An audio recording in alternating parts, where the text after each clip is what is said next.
Hello, hello, welcome to Swishing Podcast number 17, the 1st of July, and I'm here with my former radio partner, Swaggy P, Nick Picht here, made the trip in from Middle Village, Queens, doing this outdoor edition of a podcast on a Wednesday afternoon.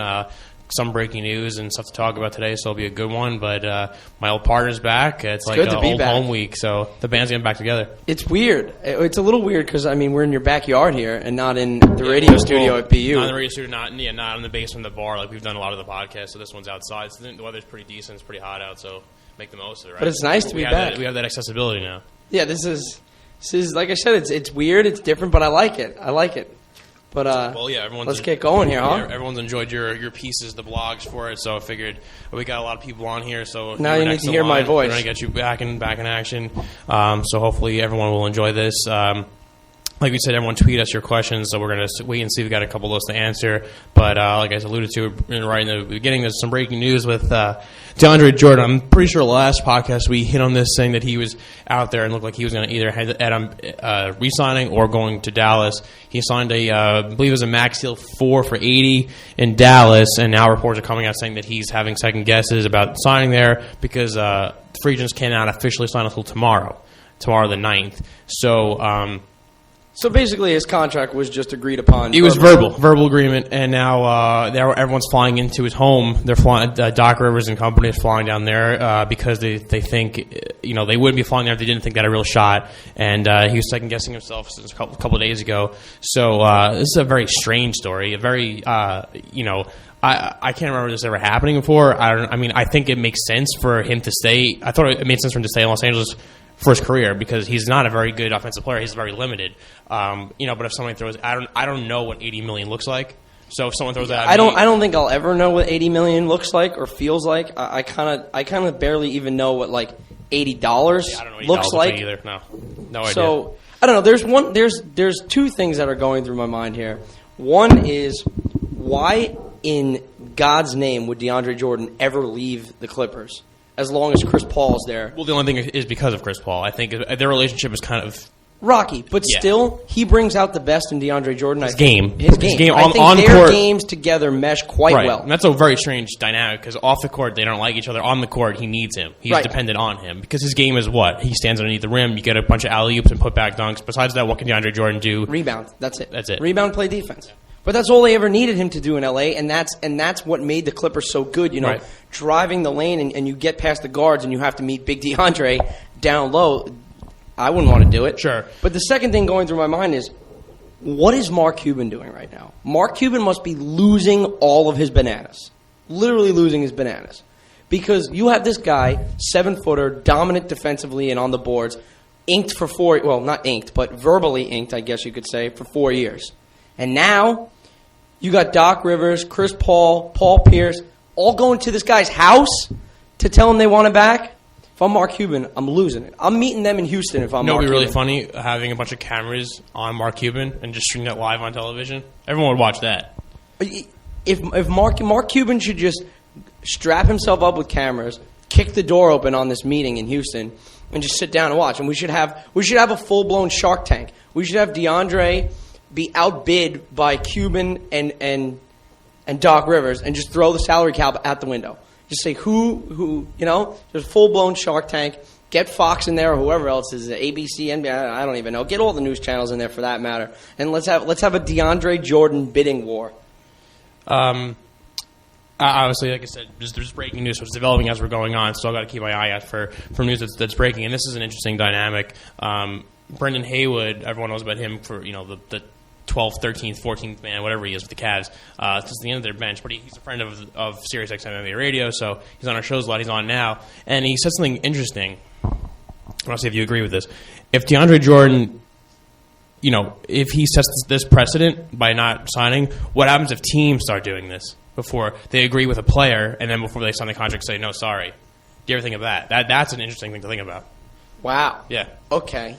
So basically, what if it was the other way around, where the Mavericks had him verbally inked, and they said, you know what, he can't score. July 9th, you're terrible at scoring, besides if Chris Paul throws you alley-oops, and our point guard at the moment is J.J. Barea. So yeah. Right. And our point guard at the moment is J.J. Barea, so we don't want to sign you to a max deal.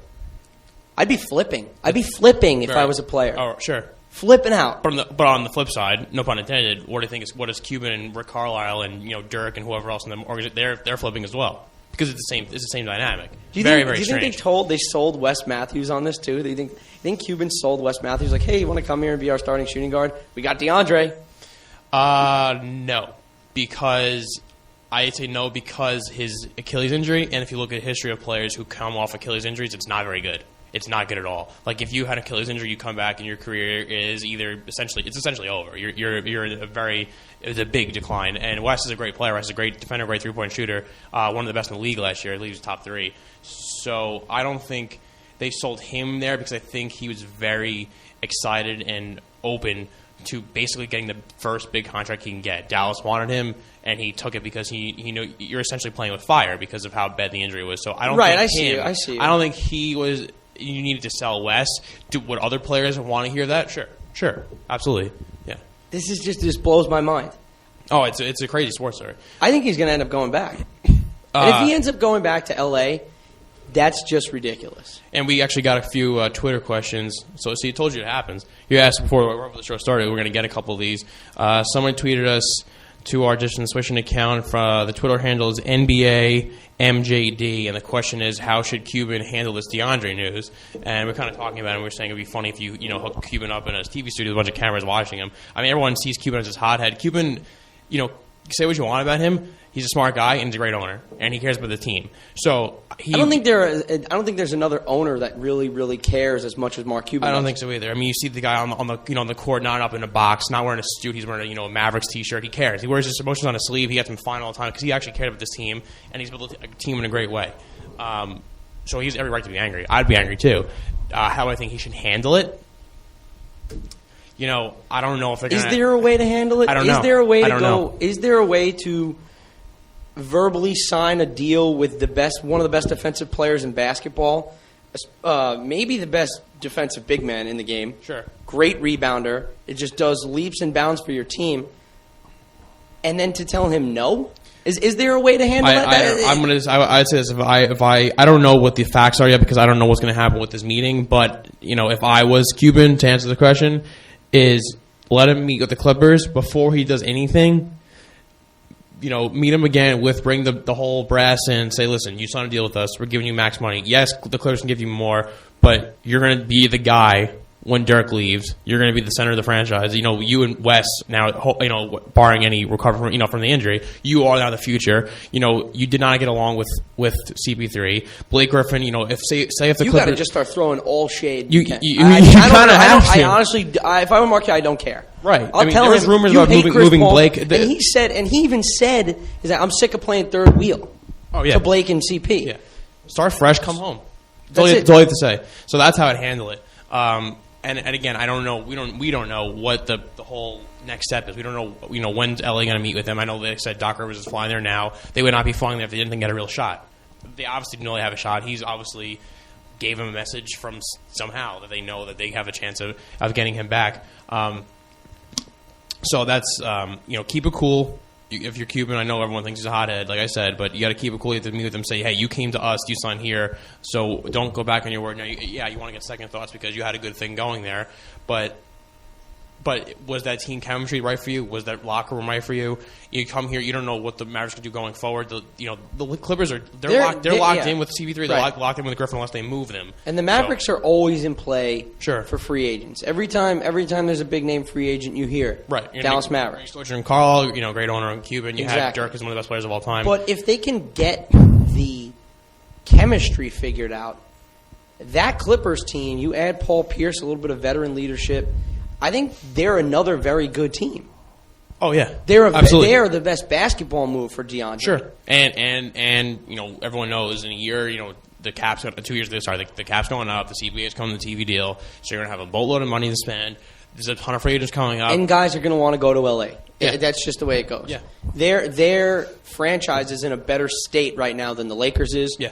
Oh yeah. So people will want to go. If they're going to go to LA, they're more than likely going to go to the Clippers. Right. At this point. Sure. So you should feel good. and try and work the chemistry problems out. I said that from the get-go. But once you make a deal, you kind of man of your word, no? I think so too, and I think that's going back to the original point with Brendan Haywood. What he said is, why are you going to set this precedent that you can go back on? You don't want to see guys being wishy-washy. I think I mean, I guess this could have happened any year, any time with any player because a verbal agreement is one thing, but this has to have happened. I've rarely ever seen a verbal agreement be this publicized and then go back on. I've never, in my history, my 23 years on this earth, I've never really seen that, at least to my knowledge. So I wouldn't, maybe not in the media this happened, like you said, it probably could have happened, but I've never seen it. So I don't know what rule you could have enforced. I don't think there is a rule. I don't think there is no rule. Yeah, the rule is you can't sign until July 9th, so you kind of you could tell 40, there aren't 40, but you could tell 5 different teams, hey, I verbally agree to come to your team. Sure. Anyway, another what Twitter, else we got here? Another Twitter question from Phone Guy, from Nick, and he tweeted at us saying, and this could segue right to our next topic, which is the rest of NBA free agency. So the biggest winners and losers of NBA free agency, and also best offsides memory. So we'll start off first with the winners and losers because we should hit on that. Shouts to Phone Guy. Yeah, and I'm gonna. Do you know the full thing about Phone Guy, right? I've heard some things. He's A+. So anyway, to answer the first part of his question, and not to be cliche, but me and you we're talking about this, off air or off podcast before, and just the two teams that come to mind, the best winners. The two teams I think are going to represent each conference in the championship, and I think it's the Cavs and I think it's the Spurs. You go and sign, LaMarcus Aldridge, for all intents and purposes, was the best free agent on the market. I'm not going to count LeBron. I'm not going to count Love, even though I think Aldridge is better than Love. And Gasol, everyone knew was going to stay. Aldridge was the best free agent on the market, and the Spurs, who won a championship 2 years ago, and had a tough first round match with the Clippers this year. You don't know what could have happened.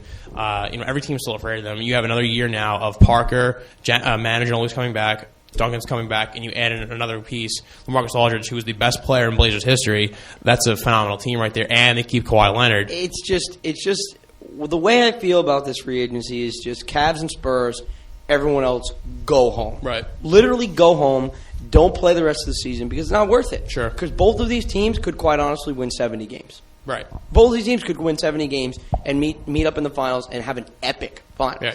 I mean, you mentioned Aldridge, West, Green, Leonard, Duncan's back, Ginobili. And who do they lose? Splitter and Aaron Baines. Yeah.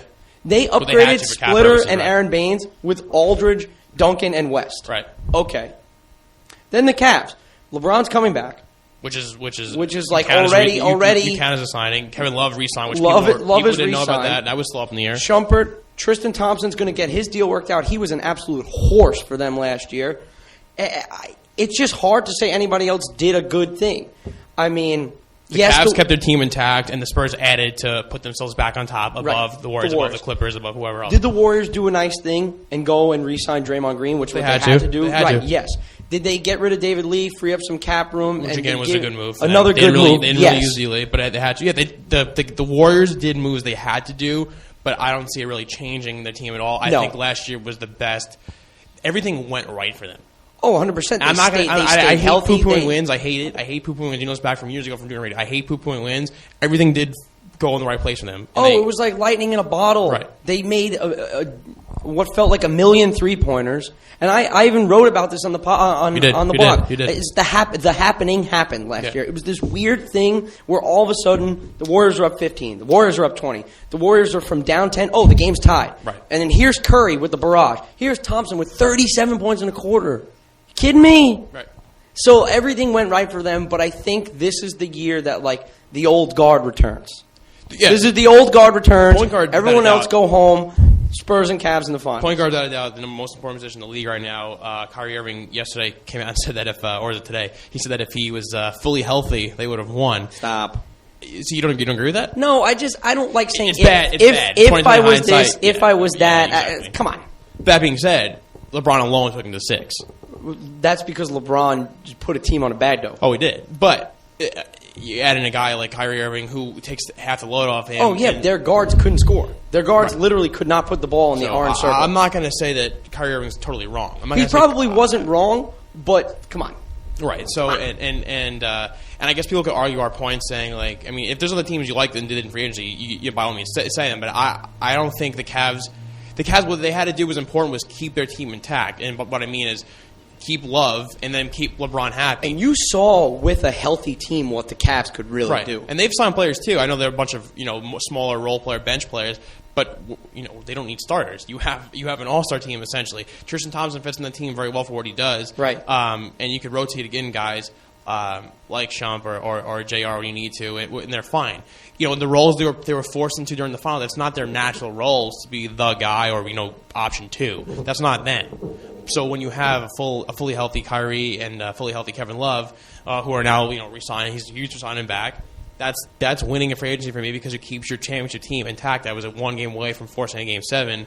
So I think they had to do the most important thing, which was keep that all-star team intact because they're really the only threat in the East in my mind. And you could say other teams, you could say the Bucks win because the Bucks going, they pry the Bucks win because their center and their shooting guard are the same height. Yeah, well, but you could say you could go and say. The Toronto Raptors going to sign DeMar Carroll to help them out. I mean, great. They're good players. They're nice players. It's nothing phenomenal. You want to see the Knicks are winners for not overspending on free agents, and they got a bunch of role players. Awesome. The Knicks will be fighting for an 8th spot at best. So, in my mind, I still think the Cavs win for the East, and the Spurs definitely win from the West. I don't even think it's close. Yeah, I don't even think it's close. I totally agree. I said it sounds cliche. The first thing comes to my mind. Biggest losers. This DeAndre thing. If DeAndre stays in Dallas, or I don't know where he is considered. I don't know where he stays. Whoever loses DeAndre is a loser. Is a loser. I mean, right. But also, I don't think definitely the Lakers are in my mind the biggest loser. My boys in LA. Yeah, because you could argue they did not. Everyone's rumored Kevin Love going there. No Kevin Love. You could argue that. You could say they didn't get Love. Fell literally flat on their faces with Aldridge. Met with him twice, and neither time was he impressed. Yeah. They met with DeAndre, and DeAndre said, "This is the most dysfunctional thing I've ever been a part of." He had a better meeting with the Knicks. And instead, they go and get Lou Williams. Like, great, you have Lou Williams, but where it? 6 men of the year. But still. If you want to throw in the failed Cousins trade. And the failed Cousins trade. Okay, and then the other team that I want to get on is the C's. I want to get on the C's a little bit here. Okay. Because for the 2 most prestigious franchises in basketball, they were real bad from the draft, free agency, this whole thing that's going on. I mean, the C's got David Lee, the other day. Yeah, in a trade. Which is whatever. Okay, that's fine. For Gerald Wallace, yeah. But they go and drafted basically a second version of Marcus Smart and Avery Bradley, which I didn't understand at all. And then didn't do anything in free agency, didn't try and go and get people. I mean, I guess and they failed in the Cousins trade too. And they failed to go and trade up and get Justice Winslow with the 9th pick. I know you're not high on him, but come on. Oh, he's something you could sell your franchise more than picking up guys like R.J. Hunter and Rozier. Those picks are out there. And you make a great point. There's 2 GMs in this league. It's like, how many times are you going to stock? Like, how many picks can you stockpile? Celtics with guards, and you have the Sixers with big men. There's 2 GMs in the league who no one has any idea what their plan is, and that's Danny Ainge and Sam Hinkie. Oh, please don't even get me started. We don't have to go. That's for another day. But Danny Ainge, if you look at Danny Ainge's drafting history. It's not very good. He's been there for a very long time. I mean, you could say Al Jefferson, you could say Rondo, but besides that, I mean, there's been Avery Bradley, whatever. You've had Fab Melo, and you've had Sullinger, who's very up and down. There's just guys all along his history that have been very mediocre. I mean, you will make a trade for Isaiah Thomas, and you draft 2 more guards. I don't know what they're doing. I mean, getting David Lee helps. David Lee helps double machine, but can't really play defense. And can't get off the ground either. Doesn't really help in your... He's not on a long-term plan by any means. No, nor should he be. But I don't know. I just think that the Celtics and Lakers could have done way more. And it just goes to show how disorganized both of these teams are at the current moment. I mean, they were the Knicks, well, the funny Lakers, thing is, though, Celtics, 76ers were all laughingstocks of the league. And the Golden State Warriors win the title. That being said, the Celtics did make the playoffs, though. That's the one bright spot for them. They were the 8th seed. All right. But no, I mean, I understand that. Do you want to make the playoffs as the 8th seed to get knocked down in 4 games? 100% no. I'd rather have a top 5 pick. It depends. Because you could look at it one side and be, but like, hey, we're winners now. This locker room knows what winning feels like. We made it to the playoffs. Other side is I guess this is more the front office looking at it. if you're wanting to improve in the future and get better, making the AC and kicking yourself out of the lottery doesn't really help. No, it does nothing. So it depends what side you like. From the player coach side, make the playoffs. From the front office side, you want to not make playoffs. I think Danny Ainge is probably pissed off they made the playoffs. If I had to be honest. Basketball is not like baseball. You don't get in as the wild card team and pull a San Francisco Giants. That doesn't happen. Never. In basketball. Never. You're an 8 seed. You had a great season. You were probably under 500. And you're going to lose. And you're going to lose in 4 and 5. And you're going to get knocked out by the Cavs and LeBron James. So great job. You're right. You get patted on the back. You didn't go home. You went home 2 weeks later. Well, that's the problem with basketball in general. I mean, you look at their drafts. Their drafts, you have what? You have a handful of players who are going to be good or team, difference makers on a team, and then everyone else stinks. Then you have the teams. You have 3 or 4 teams that are possibly going to be good, and that's it. Right. Basketball in that sense is very boring. That's the reason why, in a way, I was so for this LeBron. One-man show in the finals, because if a one-man, one guy did it alone, to me it's more impressive than one of the few teams would win it. But then again, either way you go with that dynamic is like either one man literally carries his team, or you have a team that hasn't won in 40 years, which is a nice, nice story. I guess you're right. I guess I'm just against. I just hate these. You need the 2 or 3 superstars or 2 superstars and like an okay star. I'm just bored of it. I'm just obviously me and you're hockey fans, or baseball fans, football fans, and football. No one has any idea who's going to win. Hockey, any team that literally makes the playoffs has a shot of winning. Right. Every single team. Look at the Flyers. The Flyers made the Stanley Cup final in, was it 08, 09? They lost to the Blackhawks, yeah. So basketball is not like these sports. It's very structured in the sense of at the very beginning, which is why we come back to the Cavs and the Spurs. Come back to the Cavs and Spurs because we know from the construction of their roster that they can win 70 games. Oh, yeah. They can win 65 games, and we wouldn't be shocked to see the 2 of them in the finals. Exactly. So anyway, to answer Phone Guy's question, biggest winners, losers, we have both teams we both think will be in the NBA Finals this upcoming season. It's the Spurs versus the Cavs. The biggest loser, right now, we're still deciding whether it's going to be the Clippers or the Mavericks. Whoever loses out on DeAndre Jordan. I think if it's the Clippers who lose out on Jordan, he stays in Dallas. They're going to go from a potential contender for a title to really horrible to not very good. So they're a big time loser. I know it's funny. It's easy for the media to say the Knicks are losers for not getting free agency, but let's be honest here, there was no free agency. Knicks did better than the Lakers. They did much better than a lot of teams. There's not a lot of. There was never a real target for the Knicks anyway. The Knicks' big plans was not Greg Monroe. Their plans were not a 30-year-old Marcus Aldridge. The plan was next year for Durant. Their plan was for bigger things. So let's just pump the brakes on the Knicks. That narrative of bashing them it's old. It's old. Give them credit, and some people in the media haven't given them more credit for the smart move. So we're not going to be cliche and say the Knicks are losers. Anyway, the other half of the question though was since we are members of Offsides, our best offsides. I'm guessing we're doing radio offsides. Yeah, we'll do it. I guess we can do that. I liked. We had a couple of weeks there on Offsides Radio where we had the Smart pushing the guy at Oklahoma State, and then another thing came out, and then another thing came out, and it was like 3 weeks in a row of us talking about like controversial political issues on Offsides Radio. Yeah. I remember the Smart. I remember our Manziel conversation was pretty good. Yeah, we had a couple good NCAA stuff. Maybe it was Jameis stuff. Yeah, it was the crab. Maybe it was either the crab legs or the. Things. Oh, he's fantastic. Yeah. We do get a lot of fun moments in that. I'm trying to think. Those are both my moments too. I remember one moment that this is a week that you weren't even there. It's not like a best moment. It was a moment realizing that 1, radio was hard, and 2, I liked it and I'm decent at it. Was when you weren't there, and I think we had a bunch of like extra guys. It was like Patrick Thomas, and Elise, and all them. Yeah. And no one was there. That was when I couldn't make radio because I had class that day. Right. So that week they were late, and someone showed up like late. Like Sandeep missed it was like a half hour late. So I had to do the first half hour alone. And it's not like I'm Mike Francesa and I could sit in WFAN studio and have 100 people call in and want to talk. So I had to like monologue essentially for a half hour, and I believe I monologued on Darrelle Revis going to the Buccaneers. That's when it first happened, and I had to talk about that trade for a half hour. I broke it down, and I was like, all right, I did it. For a half hour, I got through it. It was hard, but I did. It was tough. I'm not a big Francesa fan. If you follow me on Twitter, you know that, but you give the guy credit for sitting alone. Then again, though, he does it made because the guy has, a bunch of callers waiting on hold for him anyway. You pulled the Colin Cowherd half hour. But the best one is one, realizing that one, I like having a partner. 2, I like my partner is if it's you. Because I've done a bunch of podcasts and stuff, and you hopped on this. You haven't done this in what, since May? April. The end of April was the last radio we had. Natural, and we're having a good podcast already. And So I realized, like, yeah, the chemistry means a lot. That's what I've learned. That's the best moment from offsides. We'll keep checking for Twitter questions. Phone guy, thank you. So yeah, we got through all the NBA stuff. You know, the other weird story, I forgot to say this in the show open, was the Jason Pierre-Paul fireworks injury. Oh, come on. And we don't have to spend too much time because we don't know the facts, but apparently this is the timeline. You know, injury, people say could be loss of hand, could lost fingers. It comes out, it just burns on tip of his hand, like tip of his fingers, like the skin on his palm, and he has, you know, potentially some nerve damage. They said he should be ready for the start of training camp.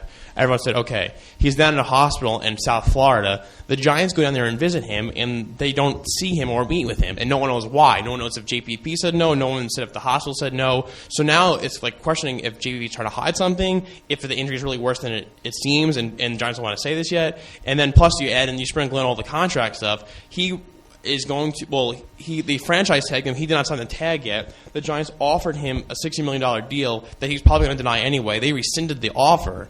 And then his franchise tag is not signed yet. And if they sign the franchise tag, the Giants could have put him on like a player off the field injury, some kind of exempt list, and save money if he misses time. But they can't do that because he didn't sign it yet. This all just sounds very like strange it makes scenario. my head want to spin around in circles. And I just don't understand from a standpoint of how could you be so stupid as to blow your hand off? I don't get it. Which is not what he didn't blow his whole hand off, but you know what I mean. You blow your hand off in a fireworks accident when you're about to make $60+ million. Easily. It's a contract year for you. It's a contract year for you. Time out. You're in a contract year. You're a 25-year-old defensive end, which is a premium position in the NFL. What are the top positions in the NFL? You got quarterback, you got a defensive end, you got left tackle, and you want to go maybe as far as receiver, maybe corner. Those are the premier positions in the NFL. Those are the parts of the draft. If you come out and have 15 sacks this year, you're going to be the number one free agent. You're going to be the number one pick in the draft. Those are the positions that matter. You're part of a Giants team that could very easily win the NFC East because they improved a lot this offseason. You're gonna make a ton of money. You're gonna make 8 figures, whatever, and you're gonna go and blow your hand off with a fireworks timeout. You're telling me you're not rich enough. All your boys, your posses at your house. Tell one of your idiot friends to go light it up. Forget it. Why are you doing it? First of all, how do you hold something in your hand that's gonna blow up and be like, okay, I'm waiting for you to blow up in my hand now. I'd cut him. I tweet this the minute it happened. I'd cut him. You're right. I'd get my boys and be like, yo, you're so rich. Can you do me a favor and hold this? Someone else to blow their own hand up, and you can watch to your enjoyment. I would cut you based on stupidity because what it proves to me is that you do not care about your career. You don't care about the team. You don't care about your teammates. You don't care about your coach. You don't care about your city or the organization. Anything. You don't care about them if you're doing something that's so stupid. Yes, you can go and argue. 4th of July, I'm celebrating freedom, I'm having fun. Tell me, first of all, aren't you Haitian? Secondly, so what are you even celebrating? First thing. Second thing, if you want to celebrate, that's great. Why are you putting yourself at risk at such a first of all, it's illegal in some states, and you're going to do something like that and jeopardize your career, your future with the Giants. First of all, he's been much maligned the past couple of years for not being he actually what hasn't he was. Been that great. He had a better year last year. Has not been the sack artist he used to be. So why are you're putting your hands in explosives? I don't get it, and I'm not trying to make fun of him with the whole Haitian thing, but I understand you want to have fun. I understand you want to be in your backyard with your friends, have a good time, barbecue. Everyone does. Everyone does, and you have the right to do that. But do it in a safe way. You're an NFL player. That's reminds me of when Aaron Boone tore his ACL playing pickup basketball. You're an athlete. What you're supposed to do for the 5, 10, 15, how long your career is, do your sport, train when you're supposed to train, and don't do anything else that's going to put you at harm. Just don't do it, especially explosives. And I don't know what was he using. This is like the Mariota surfing issue. All right. Mariota hasn't signed his deal with the Titans because they won't let him surf. Well, dude, you're about to make a lot of money. You can surf the rest of your life when you're 35 Surf the rest of your life. Retire early and surf the rest of your life. Do me a favor and play football now. I'm with you. And throw footballs for 10 years. If a team sign them, they're going to cash my checks and sign my checks, whatever, for 60, 70, 80 million plus, whatever. And it's just crazy I will do whatever you want me to do. As a normal person, I like to think of myself as a normal person. If an employer told me, I'll give you a boatload of money, I will take cash and dump it into your backyard. Right. If you don't do one thing that's not essential to your life. It's not on the dotted line. It's not like I'll pay you $60 million to not eat grilled chicken because then I wouldn't eat. Because then I tell you to kick rocks. Right. But it's $60 million to not surf or to not blow your hand off using fireworks. Right. Yeah, there's sign out of line 16 weeks of the year. You get to the quarterback and just stay healthy. The off season, and then we're going to pay you a ton of money. That's it. That's all you have to do. And he just couldn't do that. And I just think the stupidity bothers me. And what's bothering me even more is the lack of transparency of what actually is happening. JPP come out and say, my hand is blown to bits. My hand is missing. I look like Jaime Lannister in Game of Thrones. I'm missing 2 fingers. I'm missing the skin on my fingertip. What is wrong? I have nerve damage. Just tell us what's wrong. If the Giants organization flies down to South Florida to meet you, let them come in your hospital room. There is no excuse for those two sides not meeting each other when they're supposed to. It's bizarre. Yeah, there's no excuse. It's totally bizarre. It doesn't make any sense to me. And as a Giants fan, it bothers me. Because now you're thinking he's probably the most important player in the defense, if I had to think. I'm going through quick. Probably the most important. If he has 10-plus sacks, he's having a good year. We've seen how pressure to the quarterback is a big part of the NFL. It changes. Giants won a Super Bowl. How? Because they got to the quarterback. Giants won 2 Super Bowls. Yeah, both same way. So he's a very important part of this team. I like to see how this happens. Again, it's another thing that's developing too, because the news that was news that broke right before we started was Adam Schefter saying that the Giants returned home to Jersey after not even seeing him. JPP-less, right. That's a good way to put it. So that's another very strange story. So hopefully, if this stuff breaks as we're going on, then we'll get to that. What's next up in the docket? I guess the All-Star stuff's coming up soon? The All-Star game is coming up next week. Next Monday. Yeah. So that'll be next Monday. I'm excited. I love the All-Star game. The Major League All-Star game gets me going like nothing else in sports, because you get the best players in their sport, in the world, playing for something that actually means something for a lot of these guys. Playing on contending teams that if you win, your side of MLB will have home field advantage in the World Series. And that is just so fun to watch. It's so fun to watch 4-3 games, 5-4 games. It's just, guys, you kidding me? The National League last year had guys throwing 100 from inning 5 to inning 9. 99-100. That's awesome. See, it's a spectacle to me, but I don't think you should have an exhibition game count as something meaningful as a World Series. But I think because I agree with you, but in a sense, but because I love to watch the way they play so hard for the game, I'm okay to keep it. Well, it's the only sport that you could, the NHL, no one's playing defense, no one's checking. You're going to score 100 goals. NFL, no one's going to hit and tackle. MLB, the NBA, everyone's just doing dunks off the backboard. But MLB, I guess, is the one game where you could play. It's a real game. It's a real game. But I just have a problem with. I look at All-Star festivities as almost like an honor and a weekend of relaxation and just a celebration, and I don't really want it as a meaningful, tough game, because let's face it, there will be players or a player in the World Series that's played in this All-Star game. Sure there will. So it's multiple, probably. So it's going to be, down the line, it's going to mean something, and maybe at that time, the player is thinking in his head, I'm here to enjoy this. I'm here to celebrate my accomplishments. I'm not going to go, balls to the wall and really try my hardest. Right. I understand D. Gordon and Todd Frazier and probably Goldie. Yeah. Know they're not going. They know they're not going to the World Series this year. But guys like Johnny. That's the thing too. The teammates of those players also are not trying hard. Right. Whereas you have guys like on the Yankees, and you have guys on certain teams that are like better. Yachty, Peralta. Yeah. These guys know that they have a chance to play for something special. Jock Peterson knows that he has a chance to play for something special come October, so he's going to be a guy that'll run through a wall for a fly ball, because it could save his team an extra game at home in October. So that's the only problem with it, because one, you have certain players that won't try, and that affects the players who are trying, and two is like some players, I think they shouldn't have to try, because again, I think it should be more of a celebration.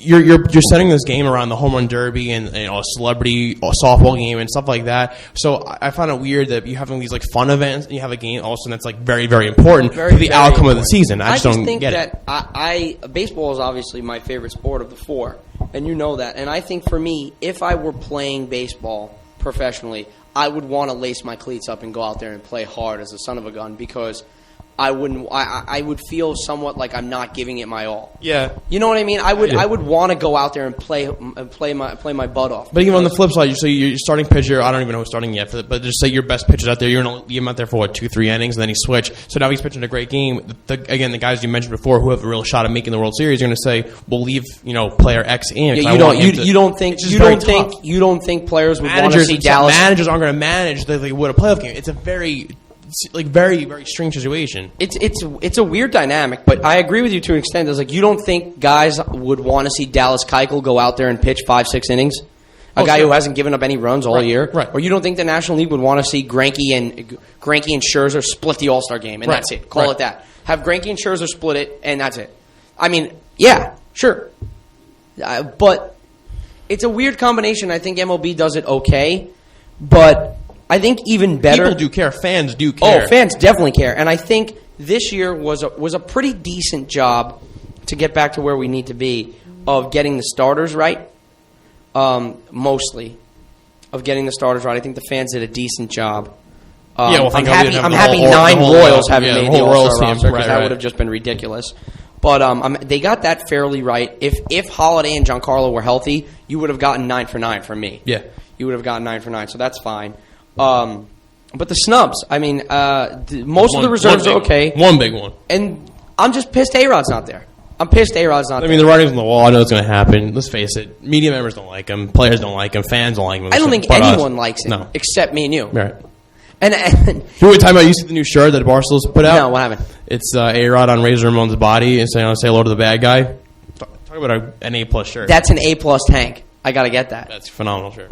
But I don't know. I just look up the numbers. You got to look them up. I don't know them off the top of my head. It's like of all the players, the guy's on base percentage is .385. What is he? Who's he hitting like 280 plus? Has 280 plus, 16 home run. The Yankees designated hitters last year hit 16 homers with 63 RBIs. I believe is what it was. He's surpassed that. And he's almost passed all of those numbers already in 83 games. Right. Come on. I mean, the guy is probably more important to the Yankees team than almost every player is to their teams right now, aside from a few guys. Look how much the team has changed from yes, and like obviously Teixeira's been better this year. McCann's been better. McCann is better because of A-Rod. Because A-Rod is there and A-Rod is giving protection to the lineup. Back when the Yankees had Gardner, Ellsbury, A-Rod, Teixeira, McCann.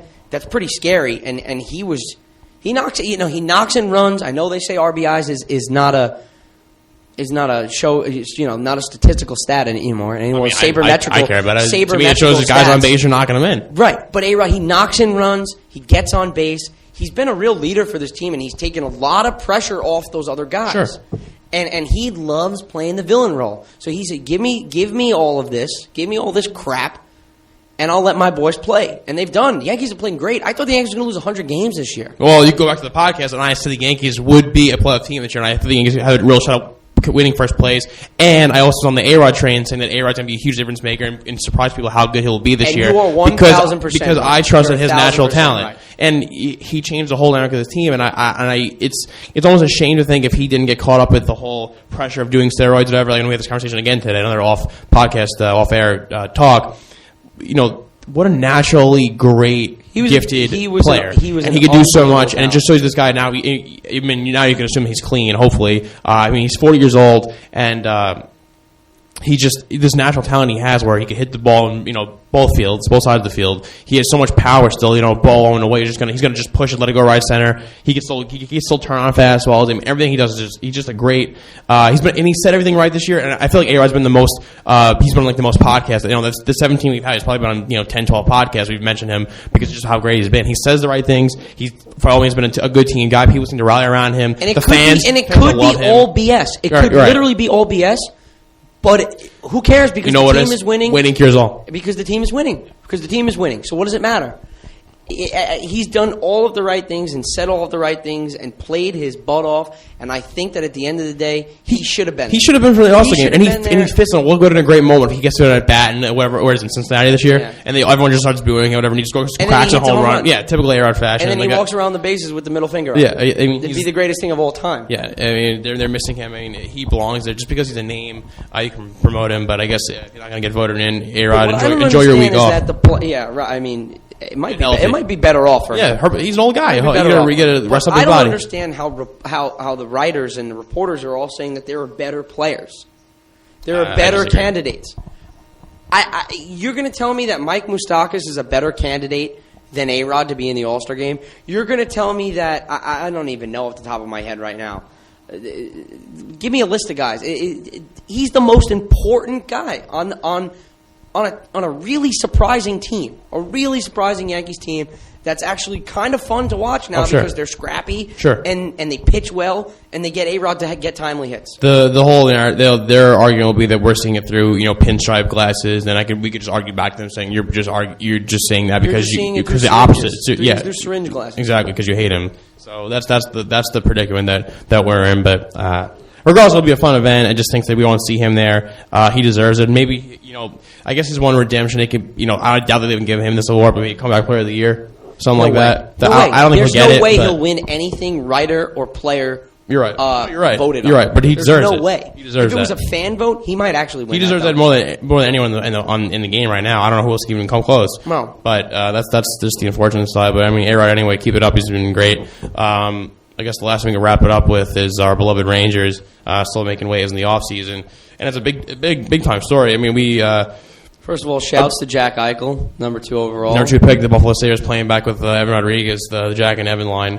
That was fun to watch last year. Oh, I'm sure. That was so fun to watch. Me and Joe hit on some of the Rangers stuff with the re-sign. I don't know if since then... Jeff Gordon's taken over as GM. Say they're staying as president. The Rangers made the signings of they take Victor Stahlberg. Made the trade where we went over the Emerson Edom trade with Hagelin.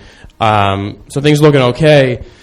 And then Ryan O'Reilly signs in Buffalo for $7.5 million. $7.5 which kind of hurts the whole arbitration salary thing with Stepan. So the whole Stepan, what happened was 2 years ago, his deal was up, and they said, he's like they wanted to re-sign him, but instead we're going to spend money on Brad Richards. So he said, okay, we're signing you for a 2-year deal, and then you can hit arbitration. Then, and these deals never go to arbitration.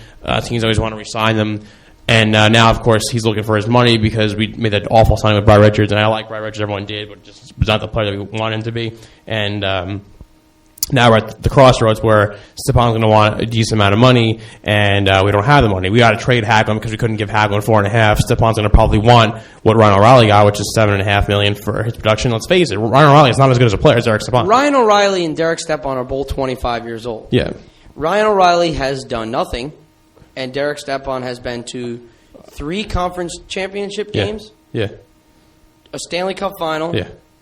Has been he's the best two-way center on the team. Number 1 center iceman on the best team in the East for the past 4 years or so. Yeah. Derek Stepan deserves his money. There's no other way to put it. The guy deserves money. But that being said, he doesn't deserve 7.5. No. 7.5, we're starting to talk. 7.5, we're starting to talk. Taves and the elite centers. Yeah. Right. We're starting to talk that kind of money. And we, the Rangers can't give Derek Stepan that kind of money. It's just not going to happen. One thing that helped in their favor was Vladimir Tarasenko signed for $7 million, so less than O'Reilly. And Tarasenko, out of that whole group we just named, he's better, and he will score more points than all of them. He's very, very talented. He's younger.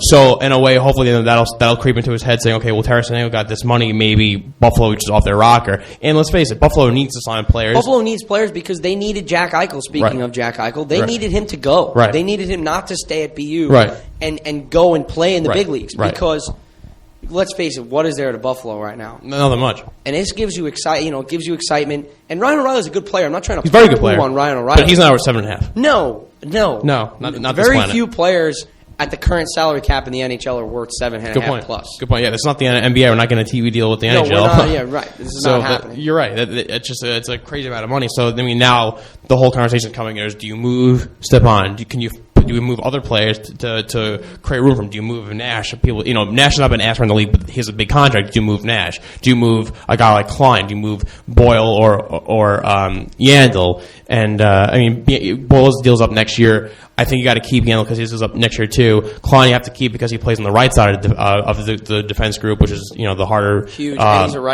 righty. Shot. Yeah, hard to come by. So what really else do you do next year? Because you have to re-sign Hayes and Kreider and Jesper Fast. You need Hayes, Kreider, and Quick. Yeah, and so I don't. So the Rangers right now are in a really tough spot to figure out what they could actually do to get Stepan there. If somehow maybe Stepan can sign for 5-6, and we'll keep him there. If the Rangers don't want to go higher than 6.5, that'd be great. But it's going to be tough to work that deal out. So hopefully we keep him. Because let's face it, I'm the biggest Rangers fan, biggest Rangers homer around. I still think their window's open. As long as you have Lundqvist and that same core group we have, we're going to be fine. We're going to be challenging for the cup. If you lose Derek Stepan and don't find a legit replacement, it's very hard to cover from that because he essentially does everything on the ice but win faceoffs. And the Rangers are already low on center iceman to begin with. Oh, right. Low on center iceman to begin with. Face-off percentages are miserable, and he doesn't help in that aspect, but they're miserable. And the point production behind Brassard is low. So you need him. You really need him if you're the Rangers. And you kind of need to get in his head and say, look, we need you to take 6 or 6.25. Do us a favor so that we can keep this very good team intact. And then when other contracts are up, help us by having your contract not as much money to go and continue to put pieces together around you. Because let's face it, this guy's a veteran at 25. All the accomplishments that I said. When he came back from injury last year, he was dynamite, point-a-game guy. He's great. Won the series for us in Washington. Dynamite, point-a-game guy. So he deserves his money, but I think the Rangers need to try and get in his head a little bit and say, do us the favor here. Take less money, be a leader. And who knows if he goes for it? If he don't, if he doesn't go for it, then I guess it's time to move him. You have to move him. It's tough. At that point, you have to. I just can't see us recovering from that and being a contender. There's no real center around there. You have Brassard gets still in the first line, but then after that, you're kind of shorthanded, like you said. It's tough to replace someone who does so much on the ice, who does stuff in both ends, ways. Right. And just a good locker room guy, one of the core players he's beloved. And the Rangers have a real, if any team was prone to moving. The fanfare, the guys everyone loves here. And I guess everyone always says no one cares about hockey, but the way I felt around New York is it was crazy when the Rangers were on those cup players. And everyone loves those teams. They love their players. They're homegrown players. I always say that. New York City turned up. Oh, yeah. New York City turned up for the Rangers. I was happy to see that. And they've built their teams in such great ways that we've loved the newer, younger players. But this is a team that's traded Dubinsky, who was loved. We've traded our captain, Callahan, who we loved. We've traded Hagelin, who everyone loved. It's going to be even if they move a guy like I said, Girardi, another guy who we signed as an free agent, undrafted. You move Girardi, it's going to hurt. You move Stepan. That's tough. That's tough as an offseason to move Stepan and move Carl Hagelin. Very, very tough to do that. And come out unscathed. Like I said, there's no quick fix if they move him. Unless can you package him for some team and two guys less salaries? Get a center in the return. It's tough. Yeah, I would. That's the ideal situation. If you do have to move him, you need to go get somebody who can play center ice. Right. But it's not a quick fix, as you said. It's not one of those things you can plug and play. Hagelin's a little more like that, but Stepan is the leader is a leader on this team. Might be the best two-way player. And he brings a whole hell of a lot to the table. Oh, yeah, absolutely. So it's tough. For the Rangers, if you lose him, you really need to start thinking about the future and moving forward and how you're going to do it. Not to end this on a morbid note, but we the whole Jeff Gordon and Glenn Sather and all everyone in the front office, they knew this was going to happen. So I give them the benefit of the doubt of knowing they want to keep this core intact. Not by not moving him. Two, there has to figure out a way how to keep Stepan on the team and sign for X amount of money and figure this whole thing out. There's a reason. I think the Stepan deal was in their heads when they made the Hagelin move as well. Bringing a guy like Edom who makes way less than him.